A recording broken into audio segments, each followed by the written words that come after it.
நானும் உண்மையாக சொல்கிறேனே, என் மனசில் இருக்கிறத சொல்கிறேனே. சொல்லு, நீ தான் தைரியமான ஆளத்தை சொல்லு. ஒரு வீட்டில் ஒரு குழந்தை பிறகுனா அது முத குழந்தை என்ன குழந்தையோ அது அவங்க தலையிலுது. ஆனால் ரெண்டாவது குழந்தை என்ன குழந்தை வயிற்றில் இருக்குங்கிற பார்க்குற உரிமையை நீங்கள் கொடுத்தா மட்டும்தான் ஆண் குழந்தைங்களோட பிறப்பை அதிகப்படுத்த முடியும். இல்லைன்னா தயவு செஞ்சு சொல்கிறேன், கண்டிப்பாக சொல்கிறேன், வருங்காலத்தில் ஆண் குழந்தைகள் எண்ணிக்கை ரொம்ப கம்மியாயிரும். புரியலையே. அதாவது இவன் என்ன சொல்ல வர்றான்னா, ஆண் குழந்தை விகிதம் கம்மியாகுதான், அதனால் ரெண்டாவது குழந்தைய என்ன குழந்தைன்னு தெரிஞ்சுக்கிற உரிமையை கவர்மெண்ட்டு மக்களுக்கு கொடுக்கணுமா.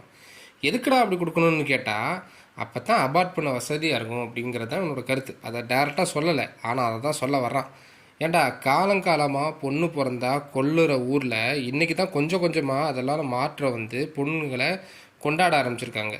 இந்த பூமரு திருப்பி பழைய இடத்துக்கே கொண்டு போய் நிற்கிறதுக்கு வேலையை பார்க்குறான்.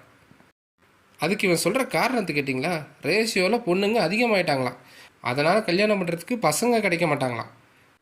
அப்போது ஒரிஜினல் டேட்டா வச்சு பார்த்தா ஆண்கள் அதிகமாக இருக்காங்க, பெண்கள் கம்மியாக இருக்காங்க. பிறக்கிற ஆண் குழந்தையெல்லாம் கொண்டுடலாமா? இல்லை ஆல்ரெடி எக்ஸிஸ்டிங்காக இருக்குது ஆண்கள், உன்ன மாதிரி ஆண்கள்லாம் நீங்களும் செத்து போயிடுறீங்களா? போ, செத்து போ. நான் தடுக்க முடியுமா?